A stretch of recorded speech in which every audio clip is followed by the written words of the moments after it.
प्रकृति के कण कण में भगवान शिव विद्यमान है। शिव ही सत्य है और सत्य से ही सृष्टि चलायमान है।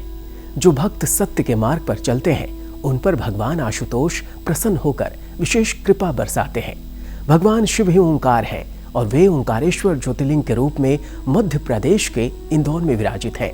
महादेव यहाँ ओंकारेश्वर और ममलेश्वर दो स्वरूपों में विराजमान है। ओंकारेश्वर और ममलेश्वर दोनों मिलकर पूर्ण शिव की रचना करते हैं। इन दोनों ज्योतिर्लिंगों को एक ही ज्योतिर्लिंग के रूप में माना गया है। तो आइए चलते हैं भगवान ओंकारेश्वर की शरण में।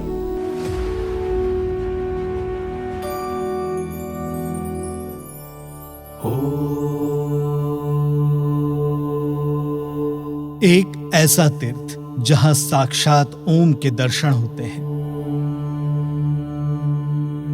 जहां ओमकार की गूंज कण कण में सुनाई देती है, जहां नर्मदा और कावेरी जैसी नदियां मिलकर ओम आकार के टापू की रचना करती हैं। इसी टापू पर ओंकारेश्वर ज्योतिर्लिंग के रूप में ओंकारेश्वर शंकर विराजित हैं।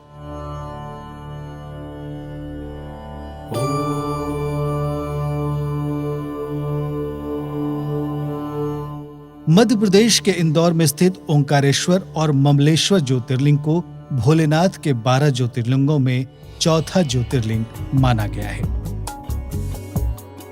ओंकारेश्वर शिवजी के ज्योति रूप में है और ममलेश्वर पार्थिव रूप। ओंकारेश्वर और ममलेश्वर दोनों मिलकर पूर्ण शिव की रचना करते हैं। ओंकारेश्वर और ममलेश्वर ज्योतिर्लिंग एक दूसरे के पूरक हैं।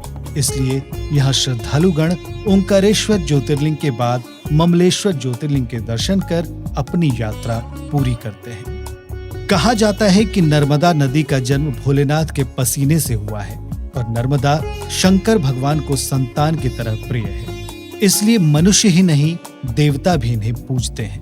यही कारण है कि यहाँ मां नर्मदा के साथ साथ कावेरी नदी की भी पूजा होती है। भक्तगण धाम की परिक्रमा भी करते हैं।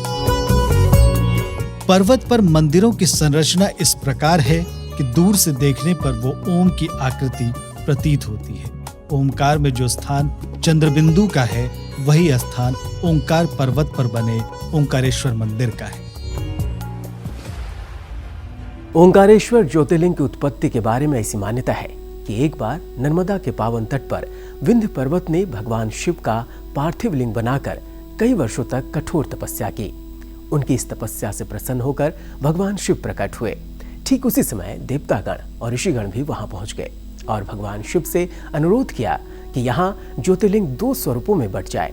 और फिर भोलेनाथ देवताओं के निवेदन पर दो स्वरूपों में बट गए, जिसमें से एक ओंकारेश्वर और दूसरा ममलेश्वर कहलाया। ओंकारेश्वर ज्योतिर्लिंग किसी व्यक्ति के द्वारा नहीं बनाया गया है, बल्कि यह स्वयंभू शिवलिंग है।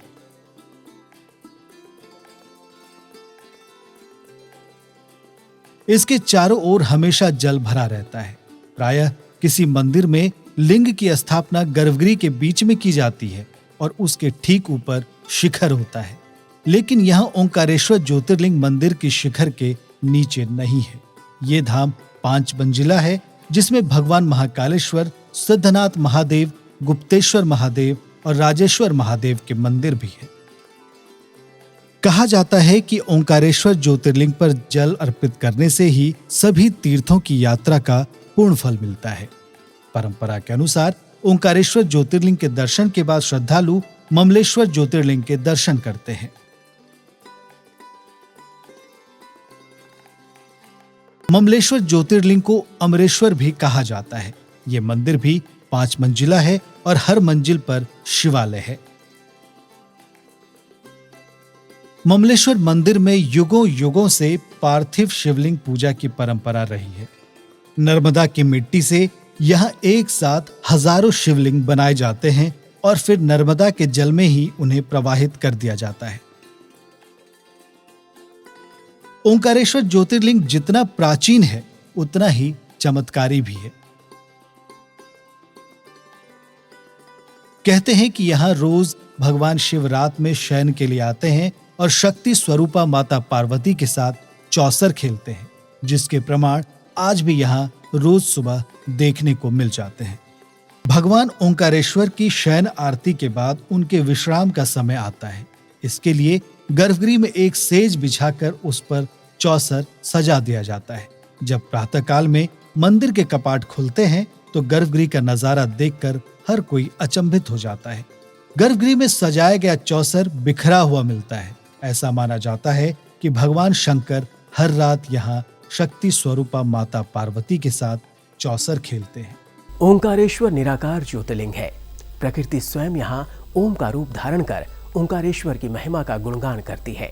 नर्मदा कावेरी के संगम पर महादेव के दर्शन होना स्वर्ग से अनुभूति कराता है। तभी तो भगवान ओंकारेश्वर यहाँ रोज आते हैं और भक्तों की पीड़ा हरते हैं।